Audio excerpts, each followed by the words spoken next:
I would like to call this meeting of the City of Kenmore Planning Commission to order. It is Tuesday, July 1st at 7 p.m. Clerk, will you please take the roll?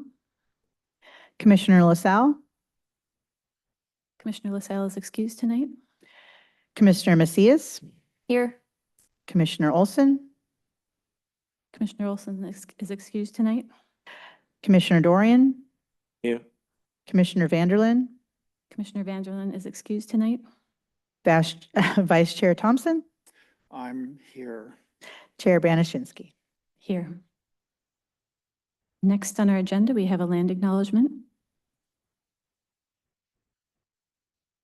We acknowledge that the city of Kenmore is situated upon the ancestral lands of the Snohomish, Snoqualmie, Saxuwatl, Duwamish, Stillaguamish, Tulalip, Suquamish, Muckleshoot, and other tribes who are part of the Coast Salish peoples. We recognize and express our deepest respect for their enduring stewardship and profound relationship with this land, which they have cherished and protected since time immemorial. We honor the First Peoples, acknowledge their vibrant cultures, and commit ourselves to learning from their wisdom in our journey to promote justice, equity, and mutual understanding. We pledge to stand alongside these communities in acknowledging past injustices and working towards a future that respects and celebrates the diverse heritage of this land. I would like you to please rise with me for the flag salute. To the flag of the United States of America and to the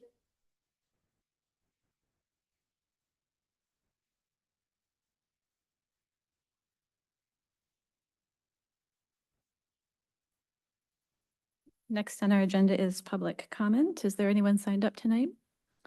We have one person in person and one on virtual. First up, we'll have Pat O'Brien.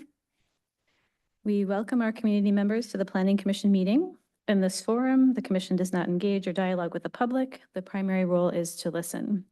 We will hear from our on-site guests first, followed by our pre-registered virtual guests. All guests must address the comments to the commission. The clerk will acknowledge your request and call your name when it is your turn. Your time will start when we confirm that we can hear you.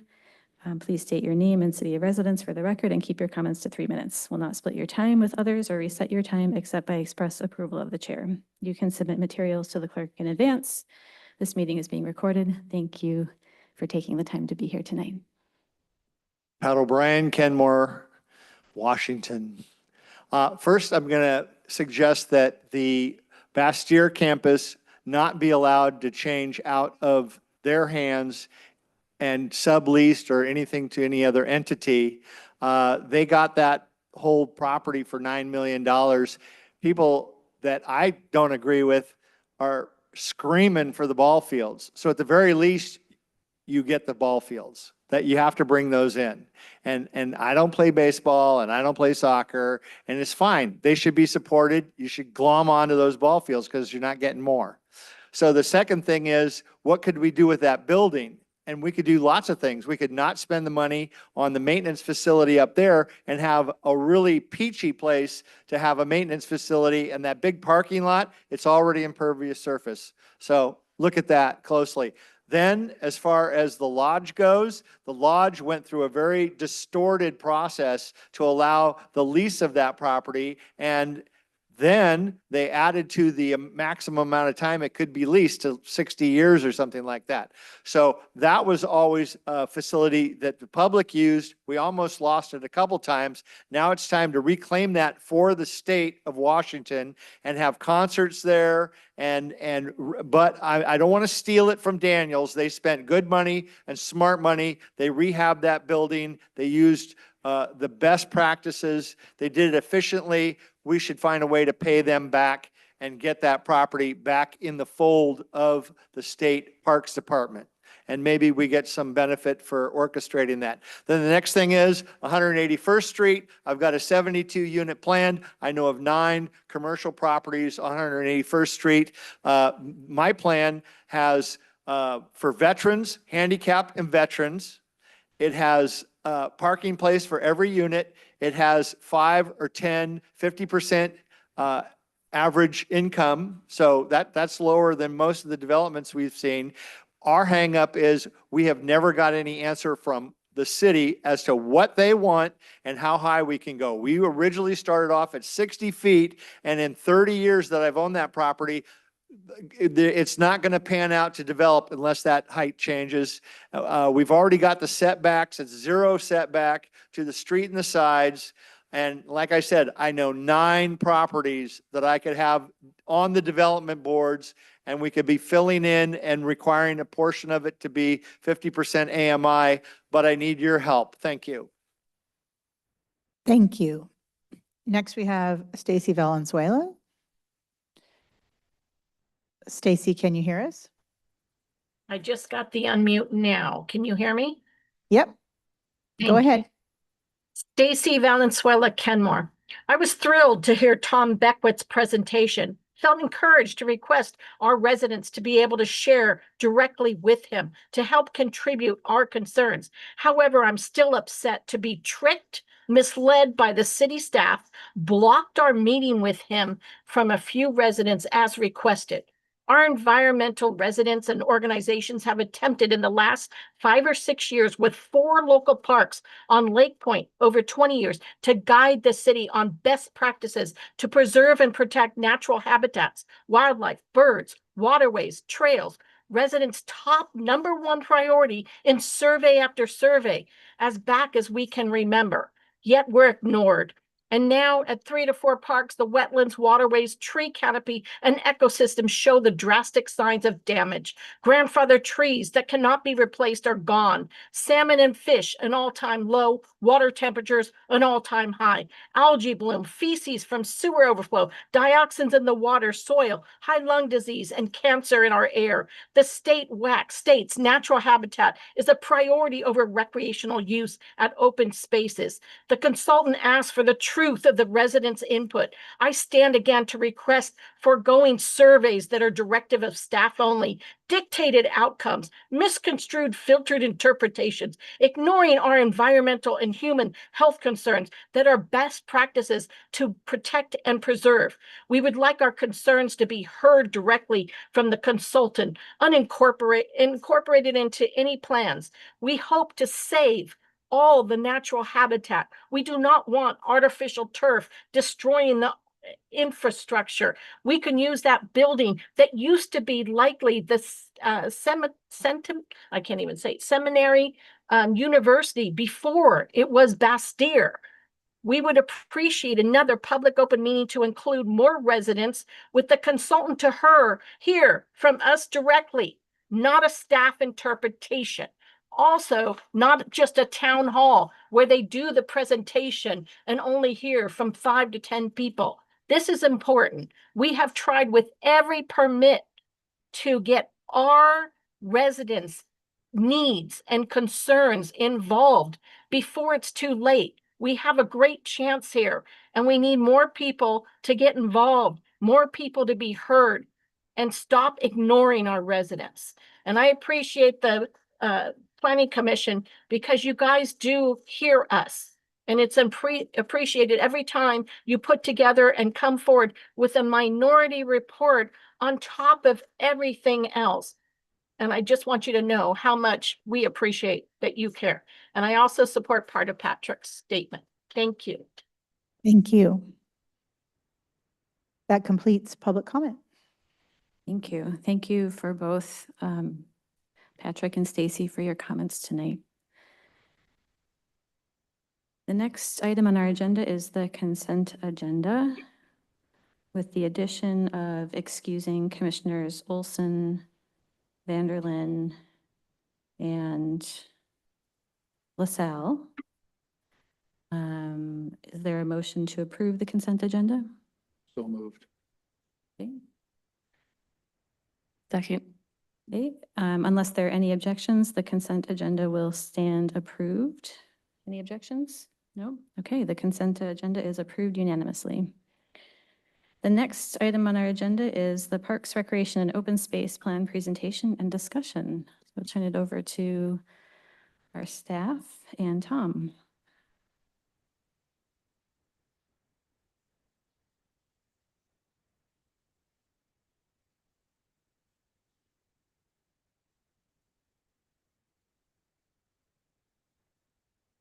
Good evening, Todd Hall, planning or principal planner, and Debbie's here as well. We've invited Mr. Beckwith back, and I believe a couple of his team members are also on Zoom this evening to participate. So we'll be sharing some additional information with you, and then we'll be talking about kind of next steps on what's to come in terms of our upcoming open house, as well as the next phase of our project in the pros plan and pros element update. So unless Debbie, you have anything to add? I do not right now. Okay, I'll turn it over to Tom and we can get started. So I'll do the driving. Would I give you some backstory to that? And then we can ask questions as we go along. Can you scroll? Washington State Office of Financial Management does population projections by county for the Growth Management Act. And these are the most recent. They were done about 2 years ago. And this is the middle series. They do a low, middle, and high. As you can see, there's growth in King County expected to get almost up to 2.8 million by 2050. But if you look at the shape of the graph from 2020 to 2050, you see it's starting to flatten out a little bit compared to what some of the growth was in the past. The projections were done about the time of COVID. So, and they don't try to do them every year. They update them about every 4 years. So we'll wait and see just what the projections are. One of the impacts is climate migration. People moving to this area to get away from the heat, the fires, or other elements. So we'll wait and see, but that's the baseline of what we're using for right now. Now, the state gives a quota to every county. Part of it is based on what their past trend was, but as far as growth, but it's also based on their capacity. So if you're an urban county like King, you expected to get a good size of whatever the state's population increase is going to be. But then in turn, every county turns around and allocates that growth into every city within the county, based on their trends and based on their capacity. This year, they didn't estimate population, they estimated housing and jobs. So what we did is they did estimate housing for Kenmore and every city within the county through the year 2050. And we took their housing allocation and multiplied that times 2.6, which is the number of people you have in each, average in right now in each household. And that gives us the projections that you see here. Now, in actuality, the 2.6 might be a little high. It's been going down, and depending on the characteristics of your city, it could fluctuate, but I would expect it would go down a little bit. So these numbers are maybe a little optimistic. Now, on any kind of graph like this, you can see a straight line, and on the graph. It's not going to happen that way.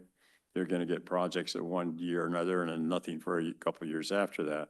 But this 2050, this 33,000 more or less is the number that we're using as our projection period. Now, the next issue or item of interest is what's the age distribution? Now, when OFM does the projections, they do them by cohorts and they do them for every year, but they also summarize them for every 5-year increments. And they estimate the number of deaths, births, and what the net migration would be in order to come up with their total numbers. So we took their 5-year projections based on what their composites by age group are and projected out what the impact would be. See, the blue bars are 2010. And you can see the blue bars, at least in 2010, showed you kind of as what we call a middle family community. They have most of the households had kids. Kids were maybe in the younger to the kind of the preteen age groups. And then you can see in the very top, there's a little bit of blue bars and 65 and up. But if you age like we're seeing in the nation and the county, you can see that the red bars for 2050 are going to slightly decrease the proportion, not the numbers, but the proportion of the children that are going to be in the younger age groups and increase the population that's within the upper age groups, even up including the age of 85 plus. Now, the projection is based on what we call location quotient. We look at the percent of each of these age groups that you've attracted so far, and then assume you'll have the same proportionate attraction in the years that flow forward. So if you were to change any kind of the attractions within the community that would affect age interest, this could change. But generally, I think that this is probably where you're going, as is every other city within the county. You're going to be seeing more and more of an aging population and less of what we call young and middle families. Now, this doesn't reflect any economic impacts. And so I'm sure housing costs and job availability and so on are going to throw wrenches into this as we go forward. The next page shows the survey areas that the Recreation and Conservation Office, RCO, the state agency that distributes all the money for all the recreational activities within the state. And it includes some federal money, but it includes DNR money, Fish and Wildlife money, transportation money, and every other department within the state. So every 6 years, to maintain their federal eligibility, they have to develop what's called a State Recreation Outdoor Comprehensive Plan. Got that backwards. State Comprehensive Outdoor Recreation Plan, or SCORP. And one of the issues is for them to identify what the behavior is of the residents within the state, and then justify why certain projects are done that meet what those changing interests are. So we, since the year 2000, we worked with them and developed a diary-based survey. The first one being in the year 2000. Every 6 years, they do another survey based on that. And so what they are looking at is what did people do in different age groups, different income groups, gender, race groups, and so on. But the most predictive is the age groups. And they do them by these regions. And their sampling technique is to make sure that there's enough representation within each region. And then when they're collated together, that it's accurate enough that they can do it for the state, statewide. There were 6,000 households that participated in the survey in 2022, the most recent. Now, one issue or wrinkle in what they did this time is in initial surveys, we recorded behavior for every age, from age 1 to age 85. But the last 2 surveys have been done by Eastern Washington University, and they thought it was a more accurate to do them from age 18 up. And the presumption is that somebody from the age of 18 up, for example, going to a playground, they would accompany the child and therefore it would show up in that sense. We wouldn't have to do those under the age of 17 because they found statistically it was a little difficult to get people to record that behavior. So they did them in 3 age groups, 18 to 40, 40 to 64, and 65 plus. Now, as I said, they did, and I didn't put in the in your handout, but we will in the plan, the differences in characteristics by age, income, gender, and so on. And there are significant differences. By age in particular, the more athletic activities are in the younger age groups, and then as you mature and you get more toys to play with, but you also, the age catches up with you and your activities change. You get more interested in wildlife viewing and walking and so on, rather than say in rugby and lacrosse. But nonetheless, this is the participation rates for the activities that they measured for the year. Well, in this state, I have Washington State, and I show you island counties. And what I should back up and say, the difference between Seattle King or an urban county, urban region, is it's more oriented towards urban activities, skateboards, inline skating, bike riding on trails, and so on. And if you're in the eastern areas, there's more of an interest in hunting and fishing and doing the things that fit what's available. Nonetheless, the participation rate is the percent of the population that engages in that activity. And I've shown you here in blue Washington State, and unfortunately on this graphic, I showed you the comparison with island counties. Island counties is not too much different than Seattle King, although there's obviously much more shoreline activity than what they're doing. But I've also put in the boxes here where the greatest numbers are, the greatest percents of the population. So you can see hanging out, that's what we talked about, that kids like to identify with. Picnicking and cookouts, outdoor concerts, community gardens or farmers markets are above the 60% of the population. Fishing from a bank, visiting outdoor cultural events, volunteering, gathering and collection, anything in nature and wildlife viewing start to push the 40 to the 60% category. Paddle sports, that's above 50%. Swimming in a natural setting, and particularly in a natural setting, is close to 60%.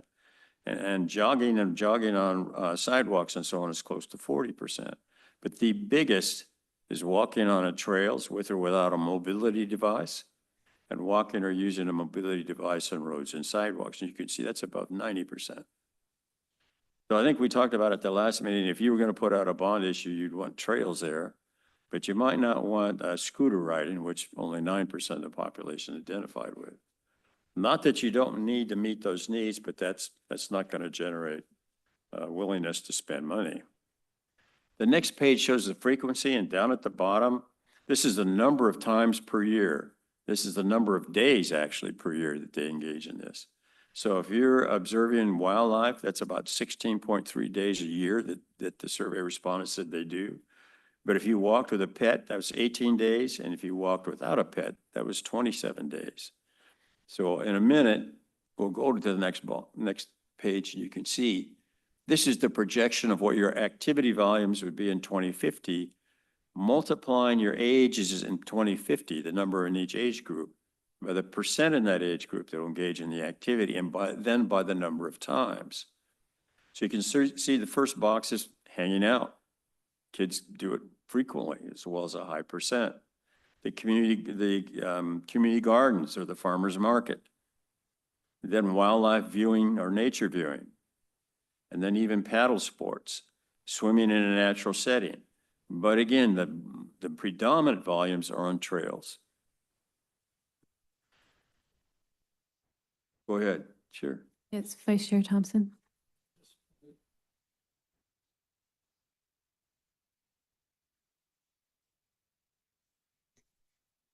Thank you. Now it works. Okay, so would you just briefly, ever so, walk how you got from one set of numbers to the Kenmore numbers? I lost that. We focused on the age participation rates that are similar, that are common of Seattle-King County. And we took those participation rates and multiplied them by the number of people in each of your age groups. And then and that gave us a number of people that are going to do that activity. Then we multiplied it by the frequency, the number of days each of those participants would do. And then that gives us this volume. Okay, thank you. Now, this is the number of occasions or number of days that they'll engage in it. The next page, though, I didn't include in the, no, maybe I did. This is just a comparison of 2020 to 2050. I think the only interest item here is the red bars get much more extended, particularly down in walking, because of the impact your aging is going to have by 2050.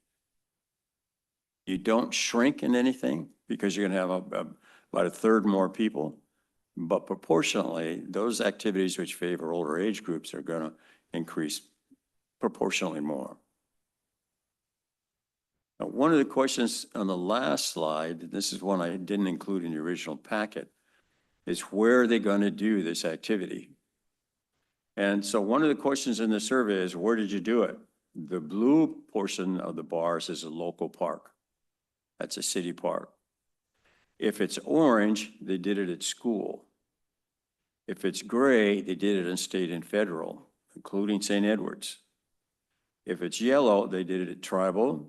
Blue, they didn't identify it. And green, they did it somewhere else. And somewhere else might be private places. So the key issue, looking down the left bars, let's go to athletics. That's a city and school activity. If we go down to leisure activities in parks, that's a city park activity, 38%. If we go to nature and culture-based, city and state and federal still show up fairly significantly, U and St. Edwards. If we go down to trail activities, that's a city, school, state, and federal most predominantly.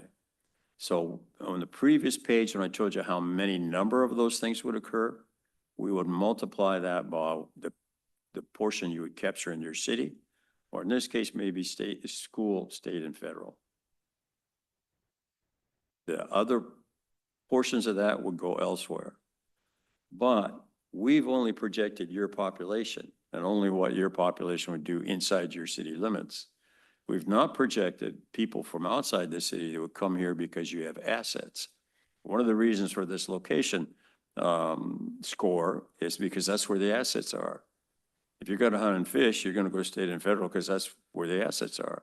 But likewise, if you're going to play ball, or you're going to go and play at a playground, or you want to go to a farmer's market, you're going to go to the nearest thing within the city because that's where the assets are. So changing where the assets are changes your attraction. Now, this is just one element of looking at what you're going to try to want to do within the city, but it is kind of the more nerdy version of that, just so we have some sense of balance between things, not necessarily that we're married to any particular number that the graphs project, but they do tell us a story that's useful to know. Questions?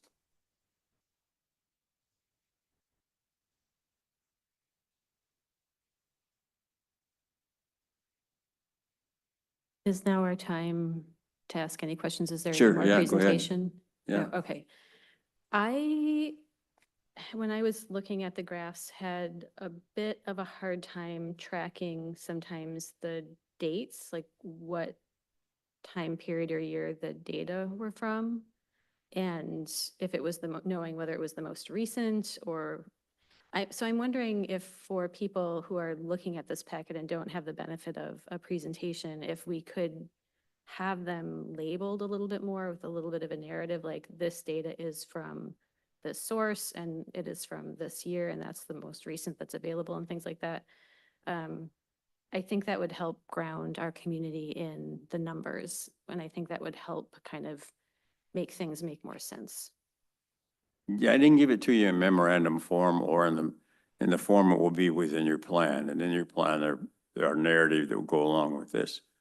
But I think your question about where the base information came from, the 2022 survey. So we're looking at a database that's only 3 years old. And if we're looking at the population numbers for the county and for your city, those were released this year. So that's current as well.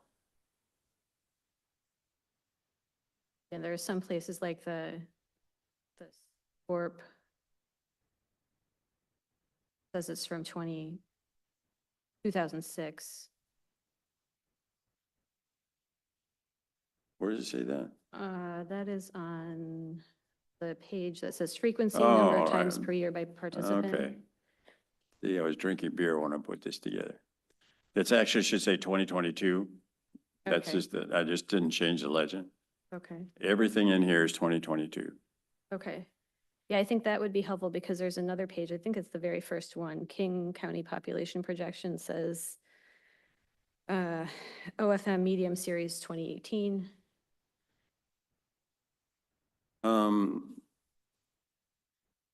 No, that's still current. Okay. 2018 is still the most recent. Okay, As I said, they don't do them every year. They just do them every year that they initiate comprehensive plan updates. super. So yeah, I think context like that would be helpful for people who, again, don't have the benefit of a presentation. They're just looking at the packet. I think that We'll would be put this in helpful. a memorandum form. And it just says it will be in your comp plan when you get to that point, and then post it on your website. Vice Chair Thompson?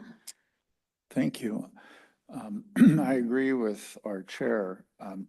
The reason we're sensitive about this is that the city, the commission occasionally, and the council have been accused of lack of transparency with regard to where the numbers are coming from. So it's not that, it has nothing to do with how you've done the numbers, but we're just concerned, at least I'm concerned about there's clarity for anybody that reads this that these are solid and this is where what years and everything came from. I like the presentation a lot personally, but this has got a lot of political view on it from our constituents, and it's a big ticket item for the city, or even if they were to do something with that park district, whatever it might be. This, well, you heard the comments about Bastyr and all of that. So, I mean, Mhm. that just plays, this plays into all of that. So I'm just Sure. trying to agree with the chair that clarity is going to be important for us to stand on our recommendations when they go to the council. Well, we plan on doing that. We're going to do that in the plan document. We can do that in a memorandum ahead of time. So this is kind of a pre-brief. Yeah, we understand.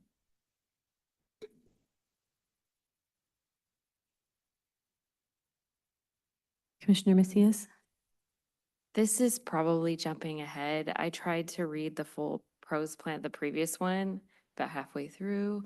But I'm wondering if there's a reason to look at the previous pros plan for now, and is that data, are the same things that people are asking for showing up again, and where we stand on that? Are we going to take kind of a side-by-side look and say, 6 years ago, we wanted trails and parks. Now we're still looking at trails and parks.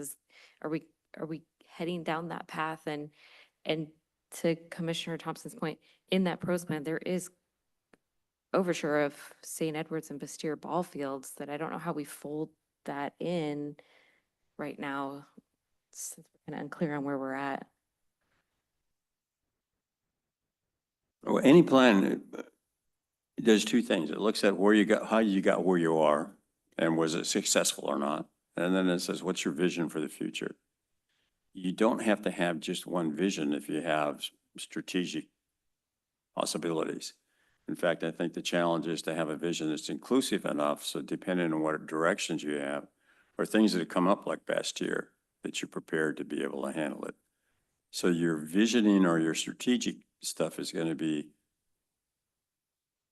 much more significant this time around, I think, because you got a number of things. You're densifying your downtown. So what kind of parks are you going to create for that?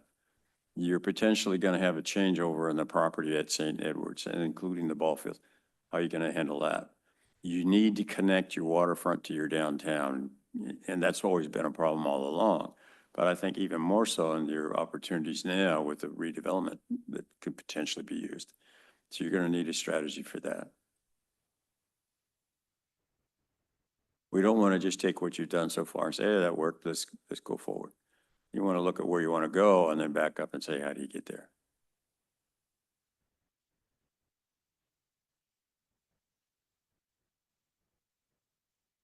I actually have it's a question that's similar to my question about the dates and maybe more explanation for the graphs for the watching or listening or reading public. Some of them, like the one we're seeing now, it says frequency, number of times per year by participant. I think is that for the whole state? Or is that just for Kenmore? I'm not following you. Is this data the graph on the display behind us, frequency, number of times per Oh, per year per frequency. participant? Okay, that's also 2022 survey data. Yeah, and are the numbers, were the respondents from across the state? Or just from King County or from The Kenmore? participation numbers were by region, Uh-huh, but the frequency numbers, they only did statewide. okay. So walking, 27.4 times, that could be true in Spokane as much as it is in Kenmore.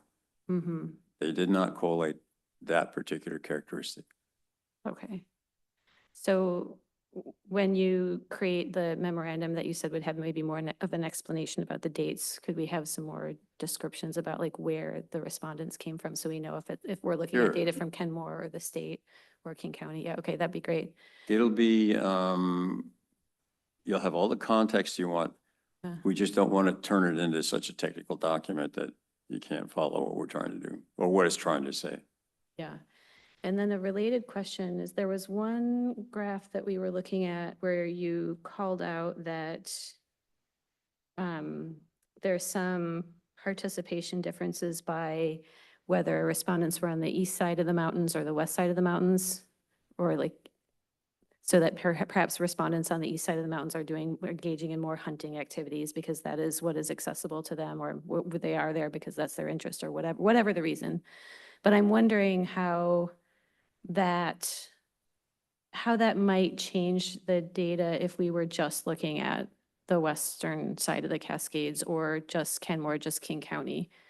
Is there any skew in the data because of that difference? Go back to the one with, there you are.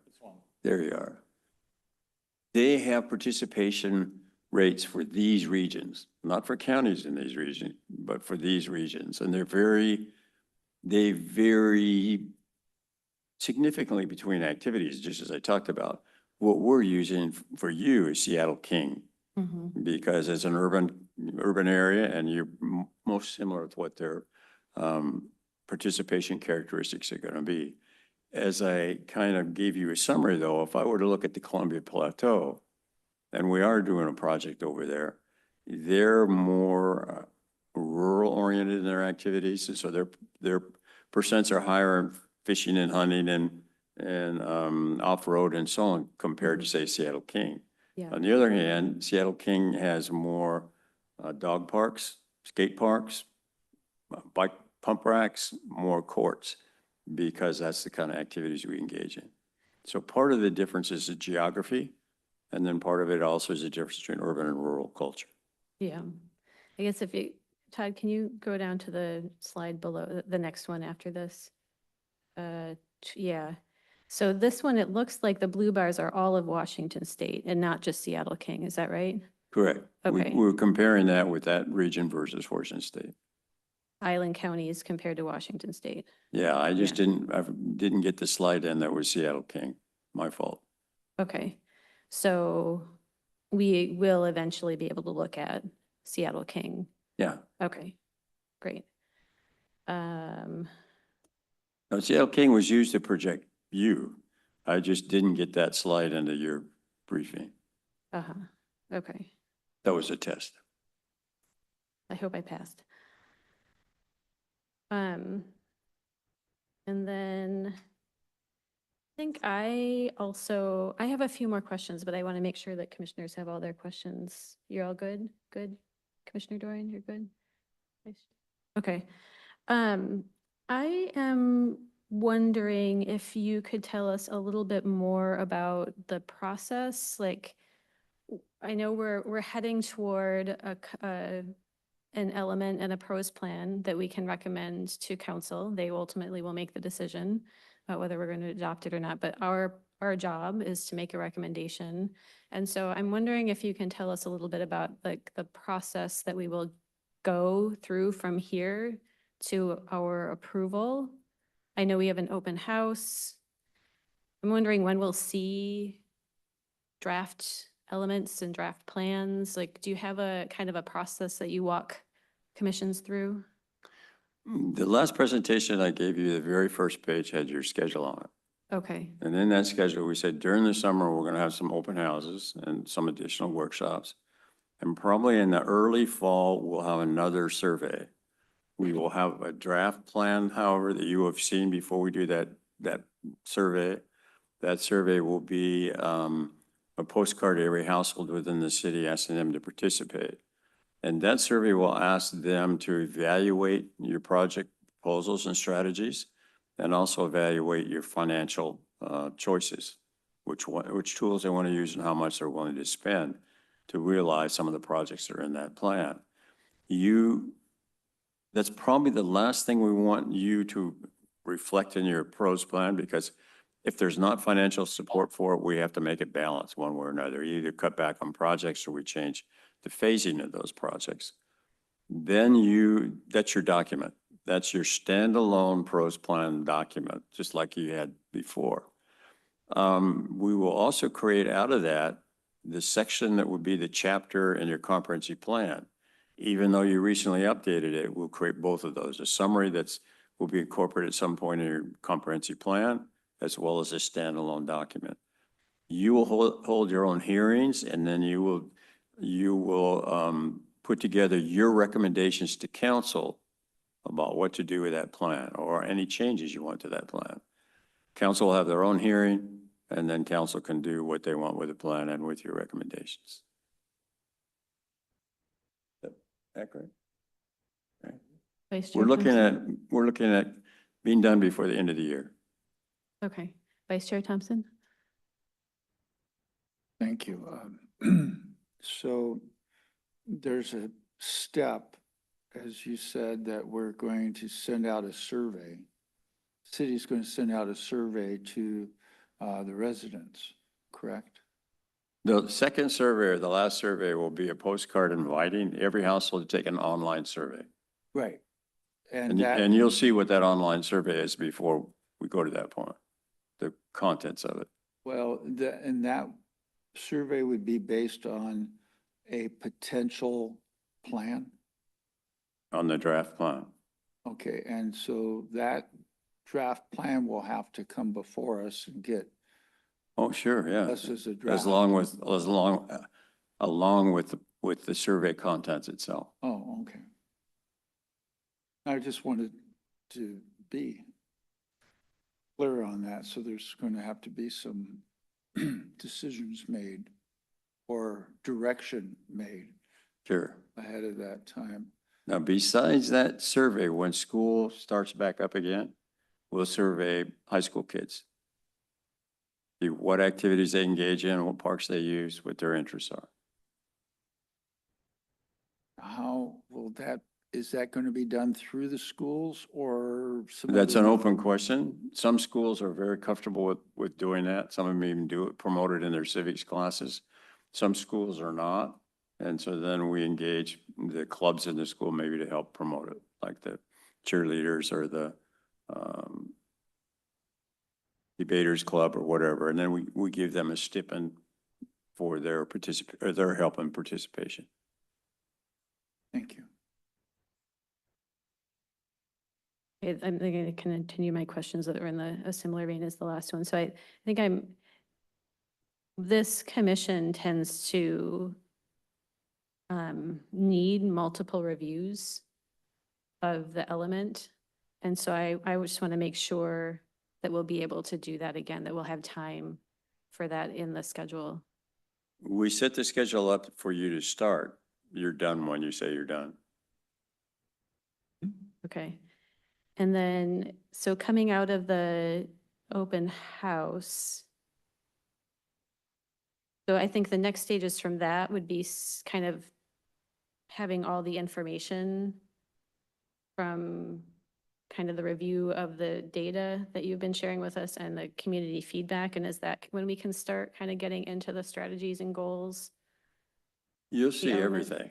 I mean, everything is going to come to you before it goes beyond you. So, tonight I showed you some of the numbers on the population and demand.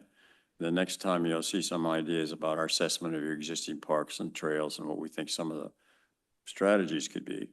You'll have the open house at the end of July. And then probably around August and September, we'll be close to where I think you have enough draft materials. So that's a draft plan. Okay. And then, I'm just going to. Quick question. Vice Chair So Thompson? when you have those open houses or whatever, will you be taking an analysis of who's there by age and gender, and do they represent families, or will you be able to give us some feedback of who actually participated in the open houses? We're going to do a hybrid open house. So there'll be a PowerPoint of what the contents are, and you can come here and see it in person, or you can participate virtually. We don't usually query the characteristics of the people that participate. We ask their name and ask for their email address so we can keep them informed if they so choose. But we don't usually, in those kind of open house formats, begin to ask the kind of characteristics we can in a survey. Thank you. So, curious. Commissioner Dorian? I guess one thing that has resonated with me or stood out to me from looking through the previous plan and element and then discussions now is the access to the waterfront. And I don't know if there's a way for us to dig into that specifically now, because there's been a lot of work done to open up access to the waterfront. So Log Boom's had a lot of work done on it. Updates to rhododendron, Achwadi's Park as well now. So I would be really interested if there's a way to identify how residents feel now, like if they feel there have been improvements to waterfront access, or is that still something that feels like a blocker that they need additional efforts on? Like that would be one thing, just from what I'm aware that the city has done over the past, well, probably more than 5 years, but at least over the past 5 years. It would be interesting to see if there are any changes there for the positive. One of the nice things about being able to do an online survey is we can incorporate graphics. So there's a lot of graphics on physical improvements. And then we can also incorporate a lot more content, thought content on, say, if we want to use lodging taxes, defining what lodging tax is and what you can or can't do with it, and what the amount choices are. That takes some time for people to comprehend. So that's why the online survey is so much more effective than, say, in the past when we did telephone surveys. But yes, we will want to know the evaluation not only of what you're proposing to do, but how you've gotten there.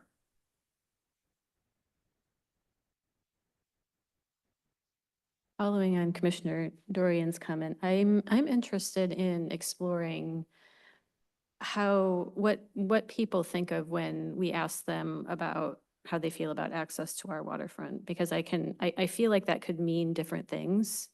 And I would not want to assume that it meant a particular thing, because they think there's just access to the waterfront in terms of, do we have park spaces that allow it? Like Log Boom allows it, Cuddy's Park allows it.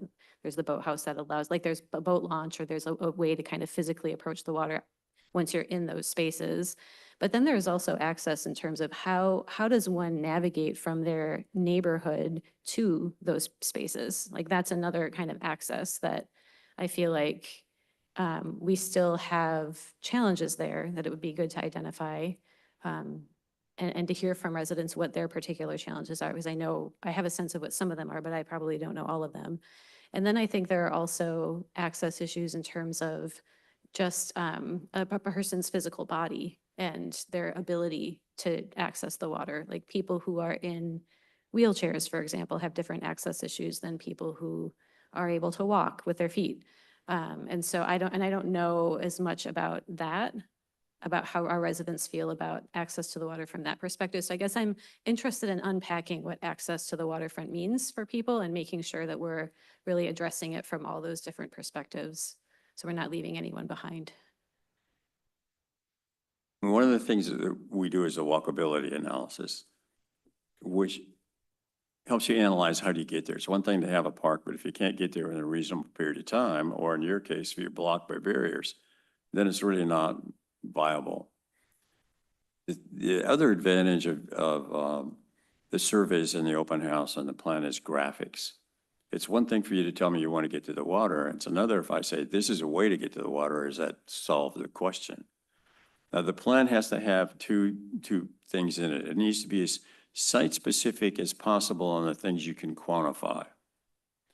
Bastille, you can quantify things on Bastille. But your plan also has to have, if you want to call them abstract goals, that defines things that you don't know about. So if you're saying you want to get to the water and there are things that you can do with specific projects and properties, you want to identify those in the plan. But you also in the plan want to have enough of a goal statement to say, we want access to the water from wherever we can, whenever we have the opportunity. So if property pops out that you hadn't thought about, your goal covers that. So the challenge in the plan is to move from the general abstract, if you want, to the specifics, but make sure that they're both in the plan. And that's one when we say, don't tell me you want to get to the waterfront. I want you to evaluate what the potential opportunities are that are available to us right now. Will they work or not? That makes sense? Does that answer your question? Yes, thank you. Vice Chair Thompson? Sure, this is going to be harder to quantify, but All right. is there any sort of way which we can, well, let's just take a trail. To maintain a trail takes so many dollars per year for an eighth of a mile or a quarter of a mile, dollar values. That's more on the maintenance side. But purchasing and developing, if they were going to say we're going to purchase or develop a soccer field, like they're talking about, a cost per something that maybe people could understand, and then maybe that's just information. We don't want them to rate they're going to rate what they want, and then they can figure out with the information that would be provided. I don't know if that's too big of an ask. No, I mean, I think we said at the very beginning, our financial strategy is holistic. So if you're looking at the priorities of what you want to pay for, first is administration, then O&M, then what we call repair and replacement, things which life cycle's worn out and you got to replace, and then new projects. And new projects are not only the capital cost of that, but what's the implied maintenance requirement if you absorb it. Now that also affects what we find out about what people are willing to spend. And then that's the way we spend. Administration first, O&M second, R&R third, and then new projects last. So if they say we don't want to spend anymore, then it's new projects that get curtailed. But even there, you can be strategic. Buy the land. Don't build anything. Just make sure you've got all your strategies set up and in place. So there's ways of doing that last capital project element that you're still strategic, but you don't start with that. You make sure all those other things are covered first. So we don't have to get into the details of that with regard to educating the public with what we're doing here. No, that's going to be part of the plan. Well, I know it'll be part of the plan. I was thinking of the survey and the open houses and. Oh, there's an element of that in the survey. We just finished the survey for Island County on their parks plan.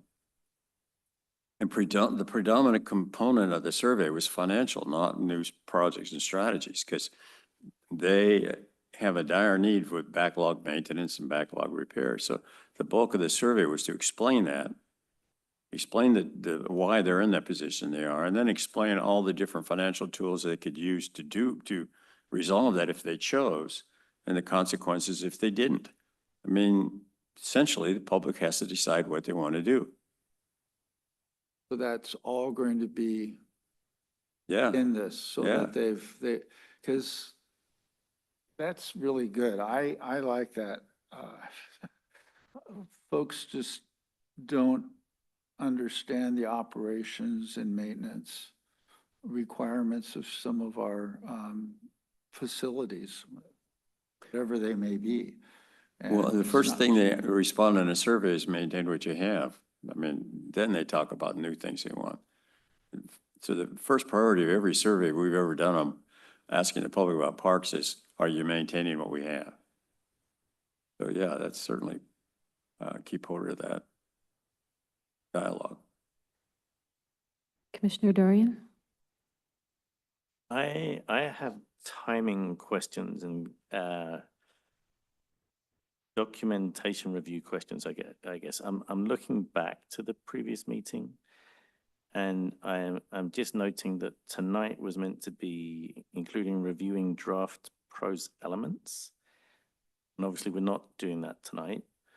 And I'm just looking forward And I think we only have three more, not including the open house, we have three more meetings on this.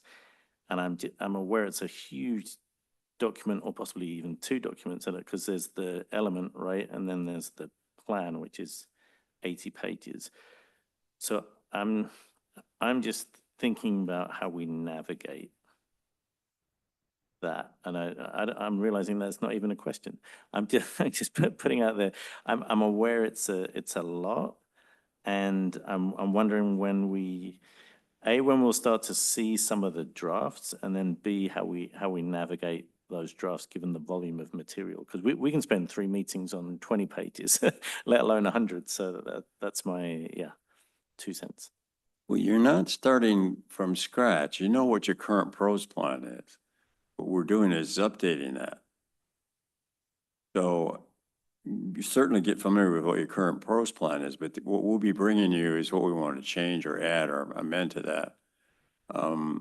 But again, if we get to the point where you feel you need more time, I would say we'll schedule more meetings. But we won't do them once a month, and we'll ask you to do them twice a month or whatever it takes to where you're comfortable.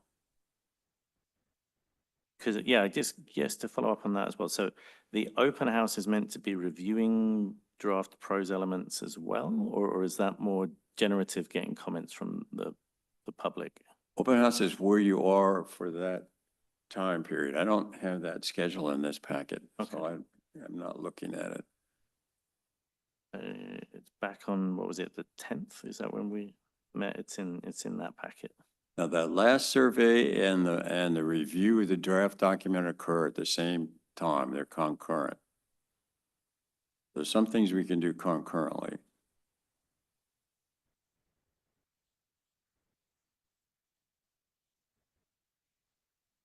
You have that schedule for you?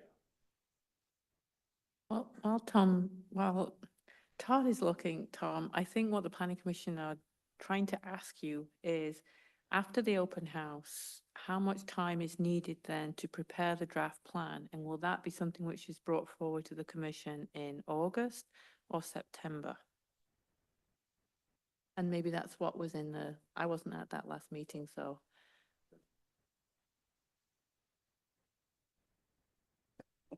I don't know. Well, maybe I can just look at it and describe it to him. Dan, can you turn off the screen real quick?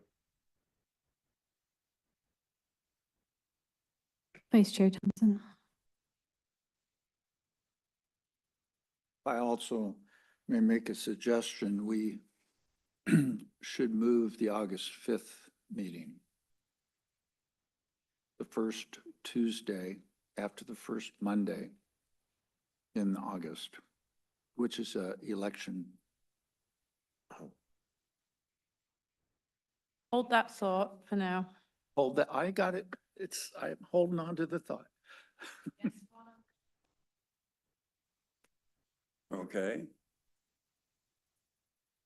So we're in the 1st of July. On the 22nd is an open house on draft pros elements. You review that on the 5th of August. You review the financials on the 2nd of September. And this schedule, you begin to conduct your hearings on the 7th of October. You're the green boxes. The blue boxes are the open houses.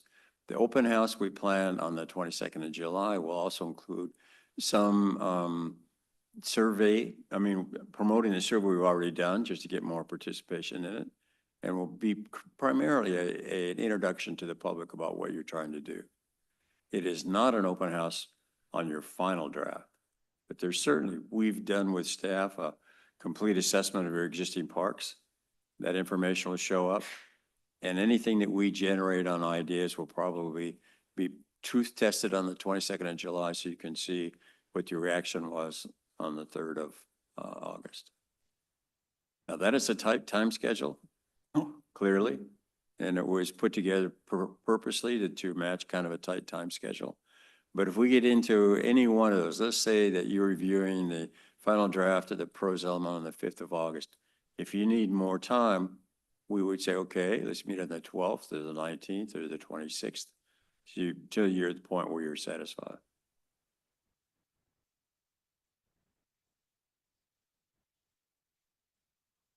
Commissioner Macias?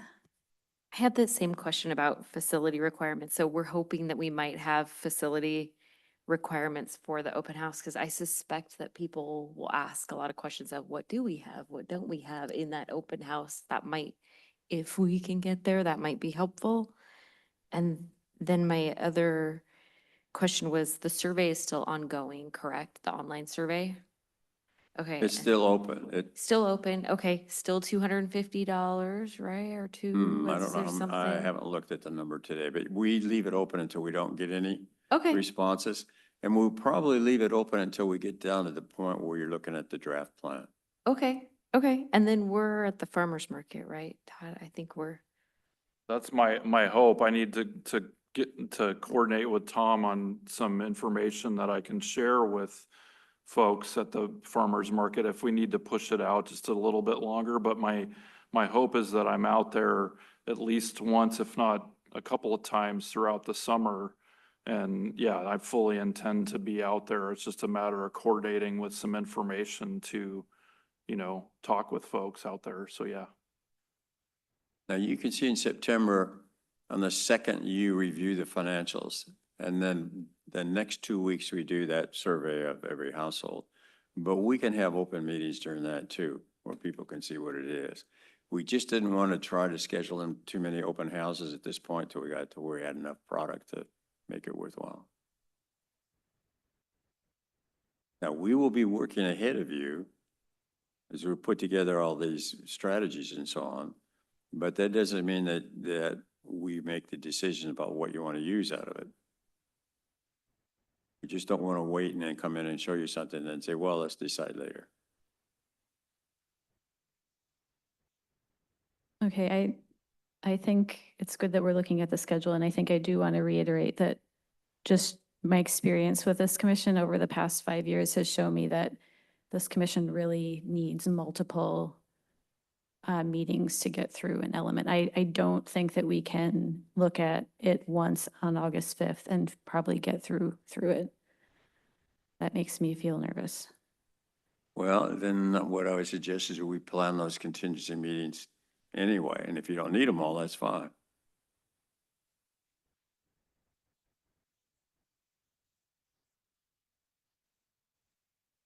Okay, so then I actually I'm really curious about the open house. I'm wondering if you could tell us more about like how the hybrid format will work and what information that you're looking to get out of it. It looks on the schedule like it's like the community would be seeing a draft of the pros element. The one in the 22nd of July is more of a open forum. Okay. The hybrids we will be wanting to do as you get closer to the plan, and then in September the last part of August and September. The hybrid, I said, is we organize information into a PowerPoint. It's rather than boards around the room, because we can't do the boards virtually very well. The PowerPoint we convert into a PDF, and it's available before the open house. People come in and can self-guide, they'll self-guide to the point that when we put the PowerPoint up and we start talking about what's in the PowerPoint, it's also live virtually. And you can then enter a question by chat. Now, we use the chat so that we can screen a little bit to make sure we don't have somebody hijacking the session. But then if you read the question in chat, then we read it here to whoever's here, as well as to the rest of the virtual community, and then answer it. And we may jump back and forth on the PowerPoint depending on what the question is. We find more people tend to participate virtually than in person. That's just kind of the nature of things. That's also more flexible because whatever we record it and whatever comes out of it, then we post on your website, and people who didn't make that meeting can still pick up on whatever they want. Okay, so but is that the format of the open house on the 22nd? No, so on the 22nd, it is just people come and. It's an open house, but it's not what I would call a hybrid. Uh-huh. This is the one you're doing at a farmer's market, or you're doing it on the street during the summer. Yeah, informational. The Okay. one product we want to push out of that is if you haven't done the survey, do the survey. And, you know, and even if you're in the booth, write down any comments you want us to address. The ones that I call the hybrid later on are much more structured, and the content is much more focused on what you're looking at. Okay. So the open house on the 22nd, would it be considered like a drop-in, drop-out? Like people could come at any time during the open house? They don't have to be there at a specific time in order to Correct. participate? Okay. Now, we used to do in-person open houses where we'd have boards with all the information around the room, and people could come in and self-guide if they wanted at any time during the times that the open house was open. But we found that it was difficult to do that virtually, and we didn't get as much participation. And that's where you had maybe half a dozen people might show up because interest works much better virtually than the drop-in. So therefore, to do a combination, we've had to go to a PowerPoint presentation. And the advantage of that is everybody sees the same thing at the same time and can ask questions on anything at the same time, and we can record it. In the old days where it was all on boards, it was difficult to record what they interacted on. Okay, but the meeting on the 22nd is not hybrid. It is just, No, it's not that format, no. okay. And what we're hoping to get out of that is just to inform people about what we're Yeah, doing this is and what we're just doing. kind of get their maybe open-ended feedback. They'll have an opportunity to provide some feedback. There'll be maps of your existing park system, park and trails. There'll be some boards that have your existing parks on it. But we won't get too far into the strategies because you're going to need to see those before we go to public with those. Things you'll see in there are pretty much coming from your old plan and anything that we think is quite obvious. But people can talk about Bastyr, but you won't see strategies defined in that session about what, or if anything, you're going to propose council to do about it. Okay. We'll give Tracy your home phone number. You're giving my home phone number to people? I'm sure it's published all over as it is. That's fine. Okay, so then we'll, out of the open house, we'll have a meeting, and that's when we will see a draft of an element. Yes. Yes, okay. Now, I think that what we will do is we may fill in a few more dates here so we can make sure we get reserved. Because we like to set these calendars up to get in the process to make sure we're available when you're available. So we don't want to end up, say, on the 5th of August saying, oh, we need to meet again, and none of us have worked out when the next potential meeting dates would be. And then we'll fill in the hybrid open house dates that are possible. Yeah, so what I'm hearing from Tracy, and I concur, you know, with going through the comp plan last year with multiple reviews, is that we'll need at least an additional meeting, possibly two. Yeah, at least two. Well, we have one scheduled August 5th, but I'd say at a minimum, we're going to need another one in August. And it's possible that there may be something that's needed in September. Well, we will to go over the financial CFP and whatnot. So I would anticipate adding at least one more meeting in both August and September so that you're all comfortable with what Tom and his team has proposed, because just having one meeting for each is not enough. So does that? Yes, I agree with you, check? Todd. Yeah. Okay. The hybrid open house is the other challenge we're going to want this room for that. Yeah. And so we got to know when this room is available. Vice Chair Thompson? So we'll just call it the open houses. That is a staff-led event. We're kind of roaming and It's a looking team, and it's a watching. team event. Mhm. Right, so we don't have to worry about any of the, we're just part of the audience, Correct. watching, right, okay. Until we get to the Well, your point- job is to bring the beer, Dwight.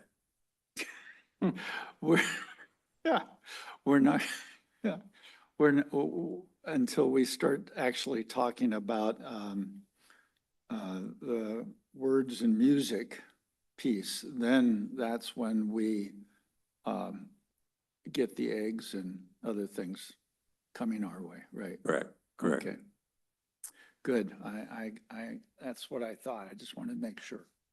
Now, we tend to put a lot of the technical stuff into appendices and not into the narrative document, just to keep it more manageable. So if we get too much into the weeds about SCORP and how that was done, we'll move that into the appendix. It'll be there. It just, we don't want it to dominate the narrative.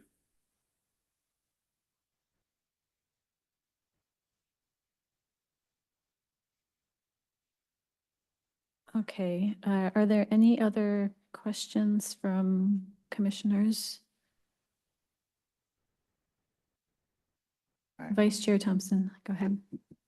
Well, this is probably for staff. Well, we know we're in the middle of this steer thing. Well, not quite in the middle of it yet, but let's just, for a moment, it's coming more before us. How do we deal with that and this? That means for instance, you look at Pat O'Brien, he talked to us during public comments and made the comment that, well, we don't want those soccer fields to get away from us. I'm just, as an example. So when we talk about the actual plan itself, you get where I'm going on this? Is there a mixture there, or it goes like this? No, you can lay down what your objectives could be for Bastier's property. And there may be multiple objectives. You may even talk about some ways of achieving it, but you won't pick it. And then, the marketplace is still going to affect that decision, but you need to declare your intentions before it gets too far along. Yeah, you wanted to say, I saw that look. Well, because we do have an active application, the city cannot engage in discussions about potential purchase of any of that property or with any other potential purchases. So when you're talking about this, I just want to make sure that you stay away from that kind of conversation, which I think was where the comment was sort of going from the public, was related to the city should do something about the ball field. But again, those kind of discussions the city cannot engage in or cannot engage with any other parties related to potential purchase of the property. So just to make that abundantly clear for everybody, we cannot be suggesting that we purchase a portion of the property for the sake of saving the soccer fields. That is something that is off the table right now because of the active application. Correct. Okay, great.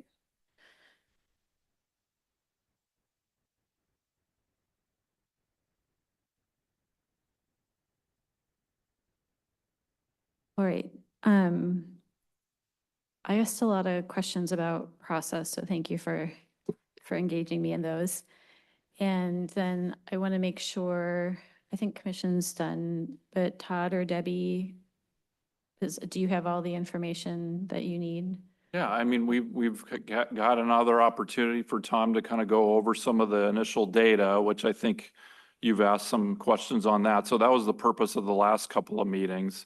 And so our hope at the open house meeting is to, when we have Tom do his PowerPoint presentation and present to those folks that are here, that'll be like the first kind of discussions along with, when I'm out at the farmers markets, in advance of having some drafts that you'll be able to then review in August and also September.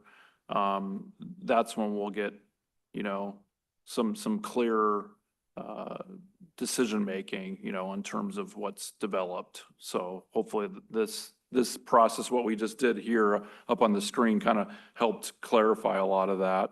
I think that the last meeting, you guys already took care of business on canceling or shifting the meeting from the 15th to the 22nd, if I'm not mistaken. We did, And I yes. know Michelle was going to note that that meeting is going to be, a quorum for that purpose because the planning commission is going to be in attendance. So, but we'll have that meeting, their open house, and then we'll plan on having the 5th at least, and then we'll talk with Tom and his team on coordinating that second meeting of August as well as September, and then also those potential, upcoming hybrid meetings because we got to figure that out ASAP to get this room reserved.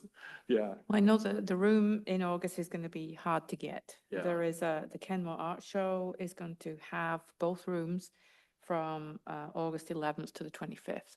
So in terms of setup, the actual event and takedown. So really what we're looking for a second meeting in August is if you're meeting on the 5th, it doesn't give a lot of time for a meeting. It would either have to be the following week, 8th, or it would have to be last week of August.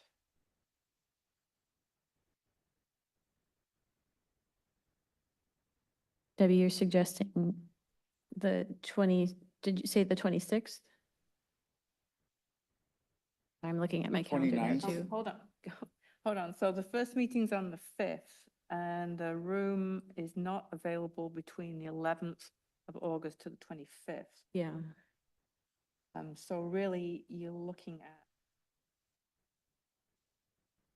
So the room is still reserved for the art show on the 26th. So the 27th or the 28th, the Wednesday or Thursday. oh, I'm sorry, I was just looking at the So it's maybe a special meeting date that week on a Wednesday evening might be necessary. Shannon, you said the 27th is the first available date? Yeah, Yeah, I'm just checking the evening. Yeah, so we can push it out one day. it's possible they'd be out by Tuesday night, but Okay. 6th.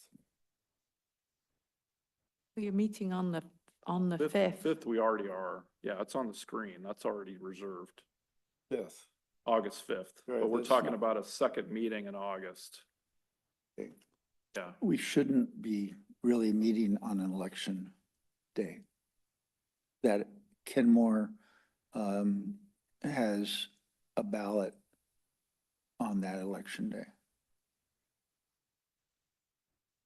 There's the primary is on The August 5th. primary, yeah. Yeah, But I don't know if the room is being taken for the primary voting like it was in the November Mhm. election.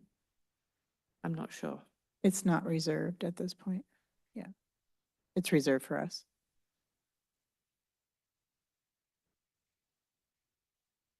Okay, so I'm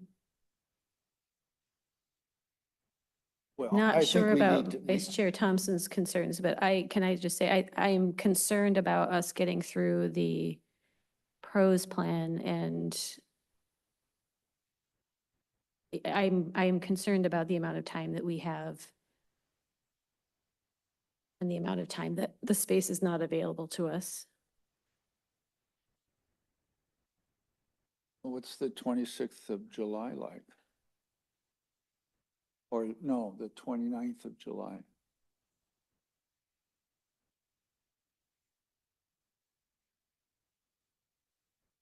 What's the 29th look like of July? Okay, I was just looking at Tuesdays.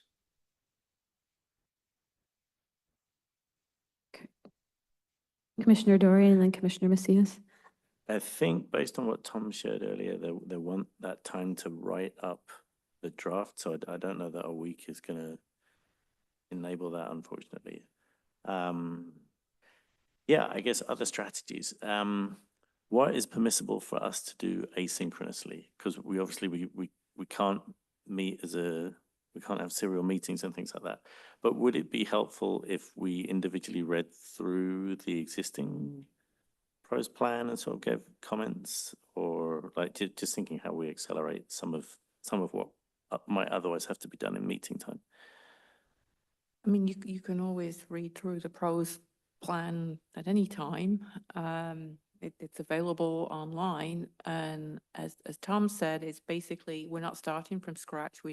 This is, I can't remember how many iterations of the pros plan we've had since incorporation, but several. I think reading through the current pros plan and the pros element of the comprehensive plan will give the planning commission a sense of what's included in the element and what's included in the pros plan, as well as taking a look at the capital facilities element. Because again, that's part of the update, is coming up with a new list of projects, and that's whether that's renovation or new projects or whatever. So I think taking a look at what exists, and you all know what's happened from that time to this in terms of projects that have been built or things that are in the pipeline. So yeah, you can always do that. So I think to try and get back to the concerns that are being raised about timing and having sufficient time, you've raised a couple here. One is concern about having the August 5th date because that's election day. And if you wanted to reschedule that, we'd have to kind of look at room availability. And then a later meeting in August would have to be at the end of August because the room is not available. So I think what that would do is on the 5th, and we could do those two meetings if we can find a date and time where we have a quorum of the commission and the consultant is available, we can do that. So just to kind of get a sense here from the four of you who are here, the preference for either A, moving the August 5th, or having a second meeting that last week of August. I definitely prefer to have a second meeting in August at the end of the month. I'm seeing nods. I'm seeing 3 nods. Well, so the meeting would be move the 5th to the last. No, No, no, I don't think we let's can just do that. we'd either keep the 5th unless the planning commission wanted to move it, then we'll have to figure out then, is there a date where the room is available and we have a quorum of the commission and the consultant available to attend? I was And- starting with the easier question. Yeah, the I- easier which The easier question question is is, I like- think we want to second meeting and it should be the last week of I August. think it Yes. needs to be the last week in August at this point. Yeah. Yeah. And the meeting on the 5th, I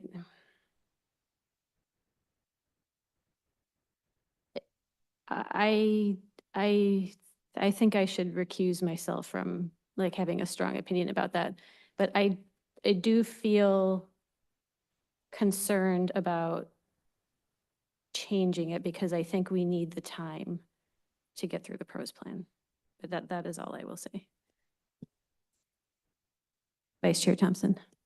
Well, since you've recused yourself, how about I make a suggestion to ask staff to do a doodle poll or whatever they call it these days and find out of the days that we can schedule something.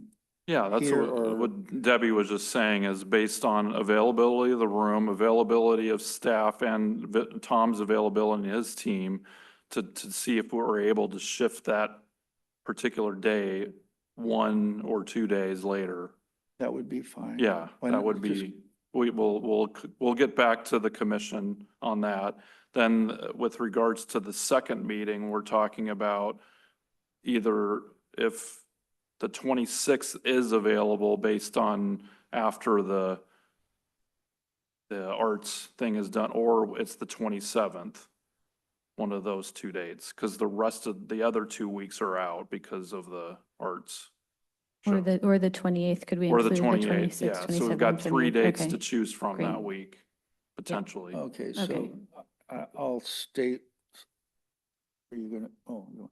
I'll state what, or restate it and see if there's an objection. So the staff will inquire to the commissioners to see what days there would be a quorum available other than the 5th of August for that early part of August. And then, in addition, is going to be look at the 26th of August and again take a survey and identify the day where we have a quorum. Hopefully better than just a quorum, but it is what it is. And then we'll do the second part of it that day so Right. that we're ready to move forward. Yep. And hopefully we will only take 2 times for you guys. Yeah. Commissioner Dorian? Yeah, I know we're talking a lot of logistics here. I think it's because we do want to make sure we've got enough time for this. We've been taking a light touch on a lot of things, and I think it has been 5 years since this plan's been done. So I think we want to make sure we give it a look, because in that 5 years, there's been a pandemic. Like there's been a lot of changes in that time that I think means we can't just give this a light touch, as it were. Like we want to make sure we've got the time with it.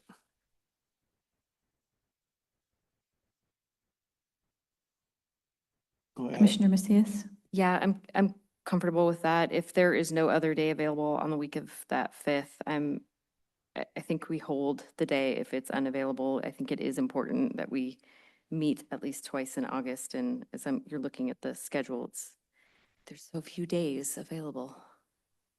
Is there any objection to my proposed plan on figuring out the dates?